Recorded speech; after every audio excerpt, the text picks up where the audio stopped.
ओम नमो भगवते वासुदेवाय नमः।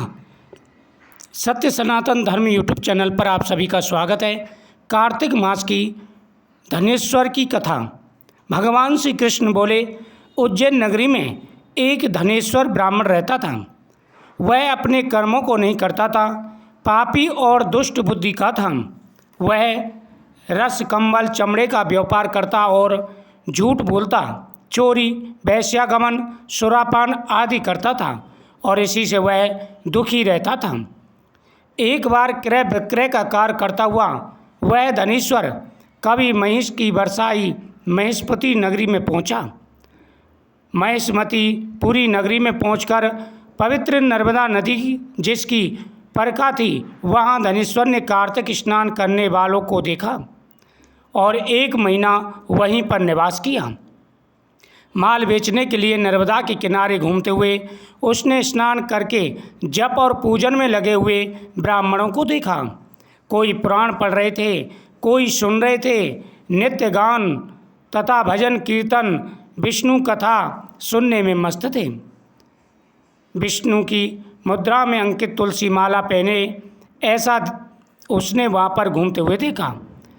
नित्य वहाँ घूमता, वैष्णवों के दर्शन करता और भाषण सुनता।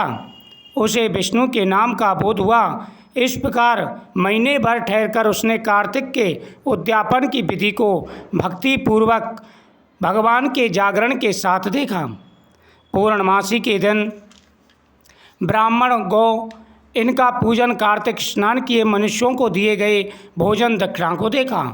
फिर सायंकाल के समय मनुष्यों ने शिवजी की प्राप्ति के लिए दीपदान किया, उसको देखा। यानी ब्राह्मण धनेश्वर 1 महीने वहाँ पर रहा और उसने देखा कि सभी लोग भगवान विष्णु का पूजन कर रहे हैं, नदी के किनारे सुबह स्नान कर रहे हैं, भगवान की कथाओं का गुणगान कर रहे हैं, ब्राह्मणों की पूजा कर रहे हैं। इस प्रकार से उसने पूरे महीने कार्तिक मास की कथा तथा प्रतिदिन भगवान की पूजाओं का दर्शन किया और इससे उसे अनंत गुना फल प्राप्त हो गया। फिर पूजन आदि को देखता हुआ धनेश्वर घूम रहा था, तभी काले सर्प ने उसे काट लिया। वह मूर्छित होकर गिर पड़ा।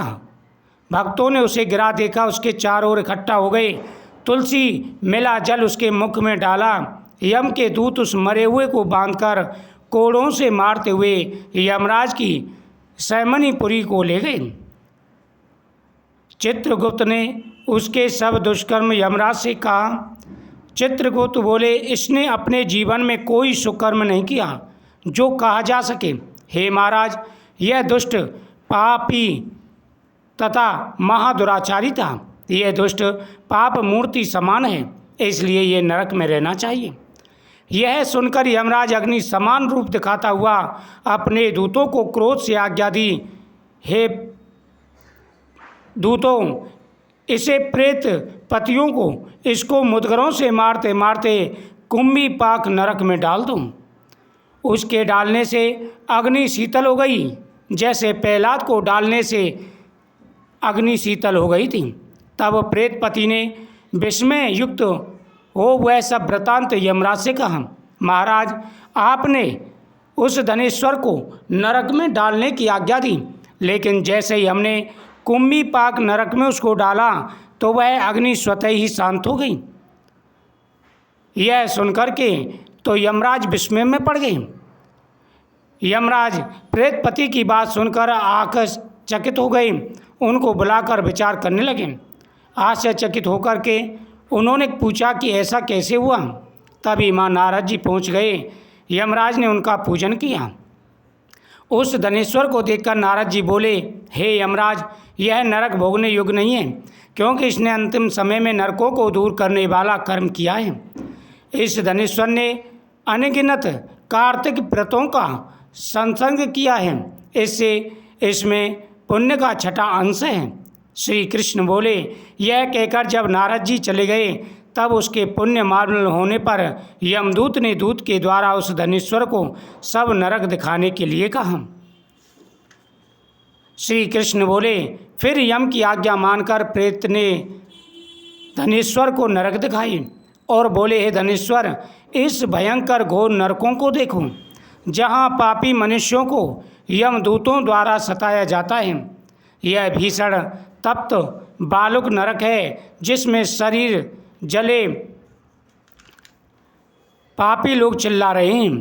भोजन के समय आए हुए भूखे अतिथि का जो सत्कार नहीं करते, वे यहाँ पकाए जाते हैं। गुरु, अग्नि, गौ, वेद, क्षत्रिय, इनको जो ठुकराते हैं, उनके यहाँ पर पैर जलाए जाते हैं।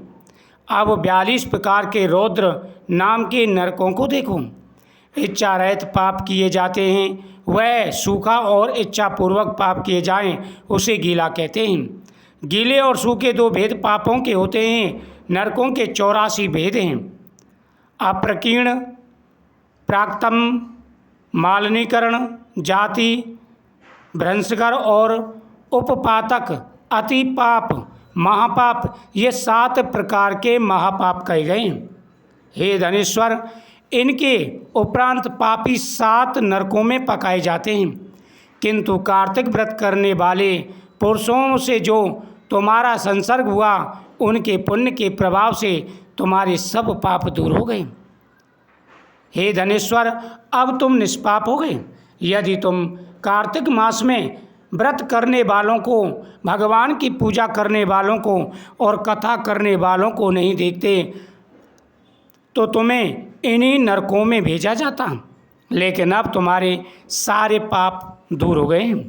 श्री कृष्ण बोले, तब प्रेतपति धनेश्वर को यमलोक में ले गए, जहाँ यक्षों का स्वामी हो गया। वही धनेश्वर धनक्ष नाम का प्रसिद्ध कुबेर का अनुचर हुआ।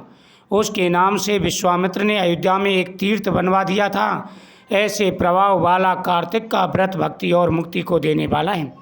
जो पापी इस व्रत को नियम से करे और उसके करने से सभी पापों का नाश हो जाता है और उसे मुक्ति की प्राप्ति होती है।